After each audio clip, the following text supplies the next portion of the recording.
नमस्कार जोहार दोस्तों, मैं सुप्रिया स्वागत करती हूं आप सभी का जेएसएससी जेपीएससी फॉलोअप में। वीकली करंट अफेयर्स के सेशन में आज हम लोग देखेंगे 18 मार्च से लेकर 24 मार्च तक के सभी करंट अफेयर्स। ये करंट अफेयर्स आपके सभी एग्ज़ाम के लिए इम्पॉर्टेंट हैं, चाहे आप बैंकिंग की तैयारी कर रहे हों, रेलवे की तैयारी कर रहे हों, चाहे एसएससी की तैयारी कर रहे हो या किसी भी स्टेट के एग्ज़ाम की तैयारी कर रहे हो। करंट अफेयर्स अगर आपका कंप्लीट रहेगा तो ये आपकी तैयारी में काफ़ी मददगार साबित होगा और आपके एग्ज़ाम में मैक्सिमम क्वेश्चंस अगर जीके के सेक्शन से पूछा जाता है तो करंट अफेयर ज़रूर रहता है। तो आप लोग अपनी तैयारी के साथ करंट अफेयर ज़रूर करते चलिए आज के सेशन की शुरुआत करते हैं।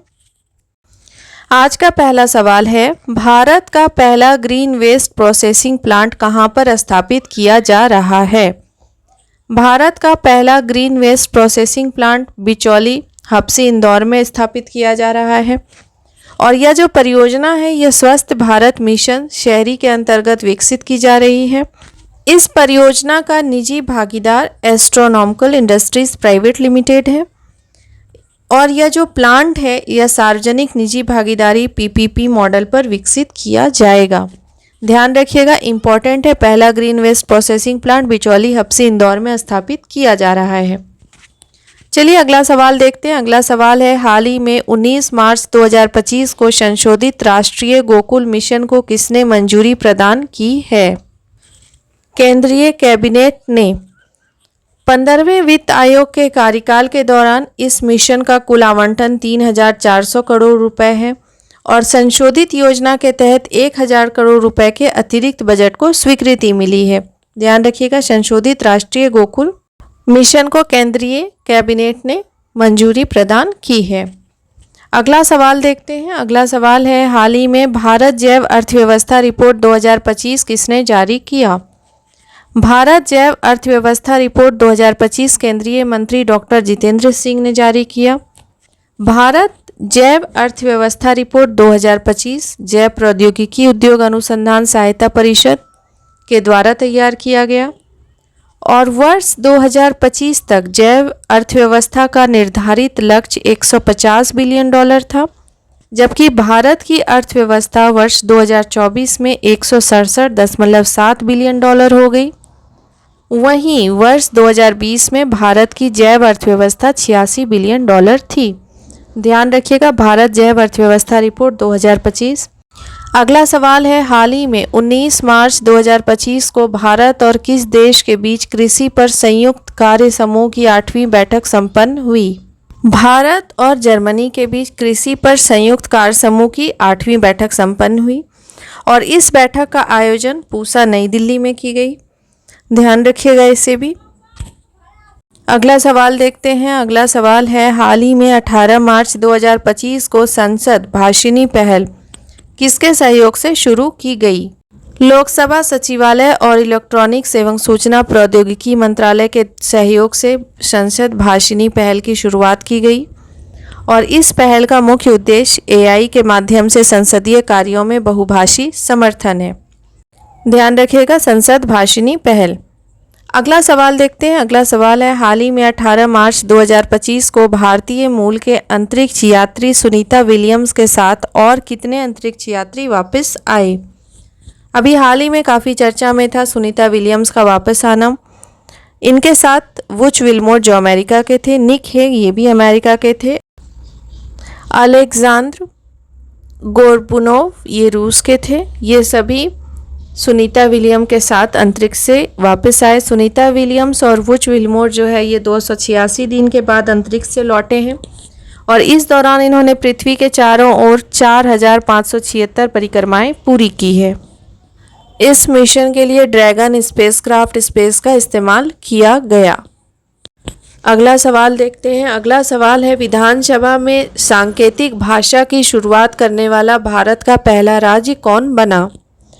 विधानसभा में सांकेतिक भाषा की शुरुआत करने वाला भारत का पहला राज्य पंजाब बना है। पहली बार भारत के किसी भी राज्य में सांकेतिक भाषा में विधानसभा में शुरुआत हुई है सांकेतिक भाषा की और ये करने वाला पंजाब राज्य भारत का पहला राज्य बन गया है। अगला सवाल है, भारतीय वाणिज्य दूतावास की नई पहल का नाम चीन में क्या रखा गया है? भारतीय वाणिज्य दूतावास की नई पहल का नाम चीन में सेवा और सुरक्षा के लिए वाणिज्य दूतावास आपके द्वार पर रखा गया है। ध्यान रखिएगा। अगला सवाल है, हाल ही में 17 मार्च 2025 को गूगल ने एआई का कौन सा ओपन मॉडल पेश किया? गूगल ने एआई का जेम्मा 3 ओपन मॉडल पेश किया है 17 मार्च 2025 को। ध्यान रखिएगा, जेम्मा 3 गूगल ने एआई का ओपन मॉडल पेश किया है। अगला सवाल है, हाल ही में 15 मार्च 2025 को किस राज्य ने राजीव युवा विकासम योजना की शुरुआत की है? ये इम्पोर्टेंट है, ध्यान दीजिएगा। तेलंगाना राज्य ने राजीव युवा विकासम योजना की शुरुआत की है। राजीव युवा विकासम योजना के लिए तेलंगाना सरकार ने 6,000 करोड़ रुपए का बजट भी आवंटित किया है। अगला सवाल है, हाल ही में 17 से 23 मार्च 2025 कबड्डी विश्व कप का आयोजन कहाँ किया गया? कबड्डी विश्व कप का आयोजन वेस्ट मिडलैंड्स इंग्लैंड में किया गया। इंग्लैंड की टीम ने पुरुषों और महिलाओं में दूसरा स्थान प्राप्त किया और उपविजेता बने। कबड्डी विश्व कप 2025 महिला और पुरुषों का खिताब जो है वो भारत की टीम ने जीता। विजेता भारत की ही टीम बनी, महिला भी टीम और पुरुषों की भी टीम, लेकिन उपविजेता इंग्लैंड की टीम बनी। इंग्लैंड की पुरुषों और महिलाओं दोनों की टीम उपविजेता बने, उन्होंने दूसरा स्थान प्राप्त किया। अगला सवाल देखते हैं। अगला सवाल है, हाल ही में 18 मार्च 2025 को विजन 2020 इंडिया का सद्भावना राजदूत किसे नियुक्त किया गया? कृष्णमाचारी श्रीकांत को विजन 2020 इंडिया का सद्भावना राजदूत नियुक्त किया गया। विजन 2020 इंडिया संगठन जो है ये परिहार अंधापन यानी अवॉइडेबल ब्लाइंडनेस से निपटने का कार्य करता है, ध्यान रखिएगा इसे। अगला सवाल है, उत्तर भारत में परमाणु परियोजना कहाँ स्थापित की जा रही है?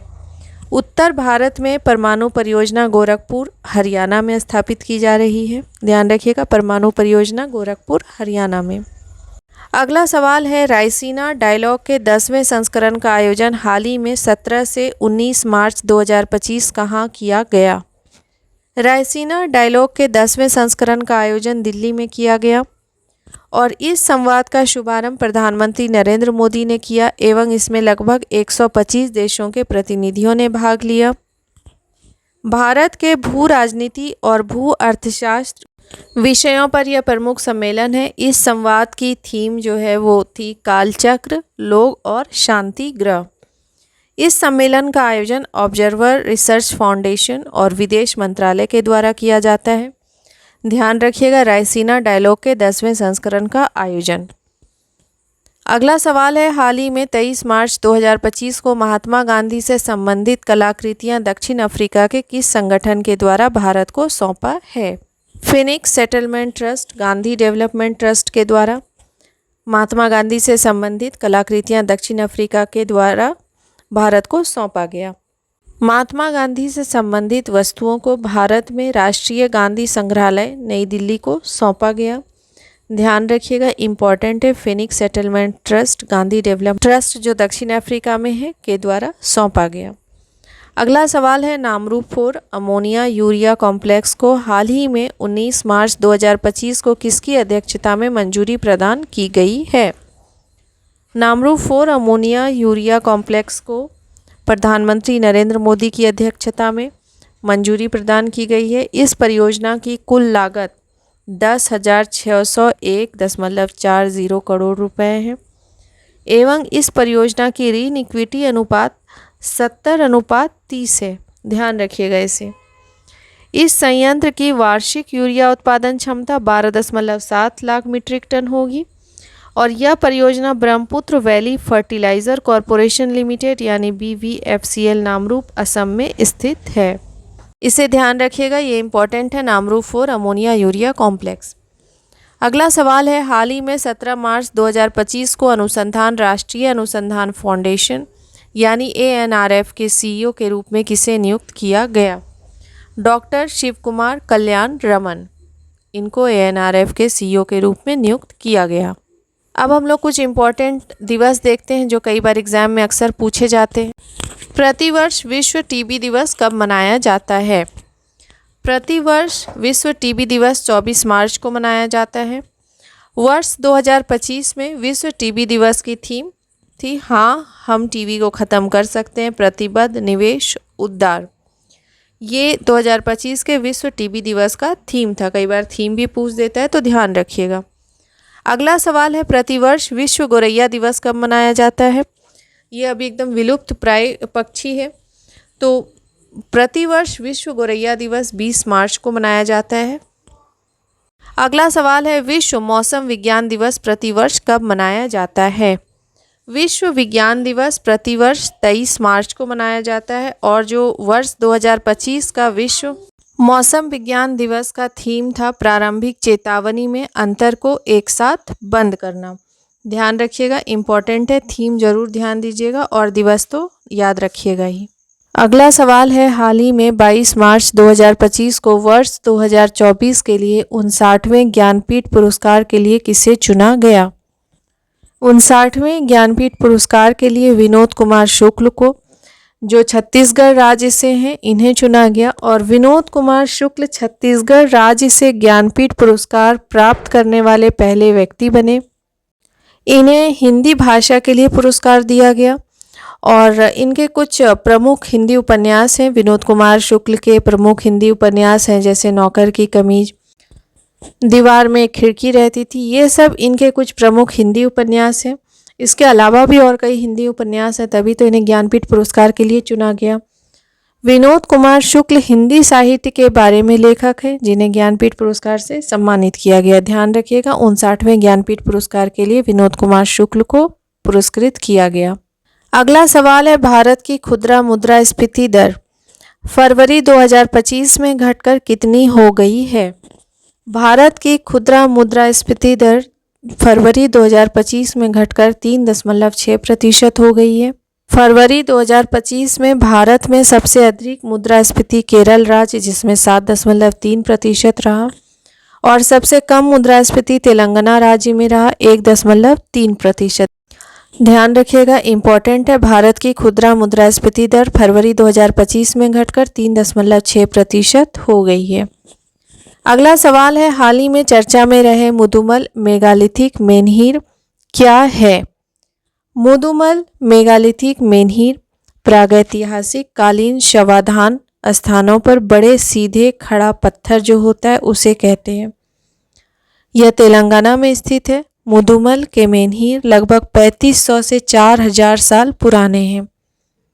ध्यान रखिएगा क्योंकि ये करंट में है तो ये यहाँ से सवाल बनेंगे।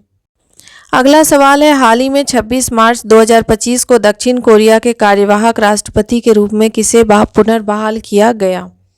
कार्यवाहक राष्ट्रपति के रूप में फिर से चुना गया हान डक सू को। कई बार राष्ट्रपति प्रधानमंत्री अपने पड़ोसी देशों के बारे में पूछा जाता है तो ध्यान रखिएगा ये भी। अगला सवाल देखते हैं और आज के सेशन का आखिरी सवाल, अंतर्राष्ट्रीय श्रम संगठन यानी ILO की शासी निकाय की 335वीं बैठक कहाँ आयोजित की गई? अंतर्राष्ट्रीय श्रम संगठन की शासी निकाय की 335वीं बैठक जिनेवा स्विट्जरलैंड में आयोजित की गई और भारतीय प्रतिनिधिमंडल का नेतृत्व श्रम एवं रोजगार सचिव सुमिता डावरा ने किया। ध्यान रखिएगा, अंतर्राष्ट्रीय श्रम संगठन की 335वीं बैठक जिनेवा में आयोजित की गई। आज के लिए इतना ही। उम्मीद करती हूँ आप सबों को आज का सेशन पसंद आया होगा। जितने भी सवाल थे, जितने भी करंट अफेयर्स रहे आज के सेशन के, सभी इम्पॉर्टेंट थे और ये आपके अपकमिंग एग्ज़ाम्स के लिए काफ़ी इम्पॉर्टेंट है। अभी जैसे आपके रेलवे NTPC का भी एग्ज़ाम का डेट आ गया है तो उसमें भी करंट अफेयर्स का इम्पॉर्टेंट रोल होता है। इसके अलावा और भी कई एग्ज़ाम्स हैं जो होने वाले हैं, सबके लिए करंट अफेयर्स ज़रूरी है। तो आप लोग अपनी तैयारी में करंट अफेयर्स ज़रूर इंक्लूड करके चलिए, इससे आपकी तैयारी भी कंप्लीट होते चली जाएगी। मिलते हैं अगले क्लास में एक नए टॉपिक के साथ। अपने फ्रेंड्स के साथ ज़रूर शेयर कीजिएगा। अगर आप लोगों को पसंद आया होगा तो लाइक करना बिल्कुल भी ना भूलिएगा। Thank you everyone.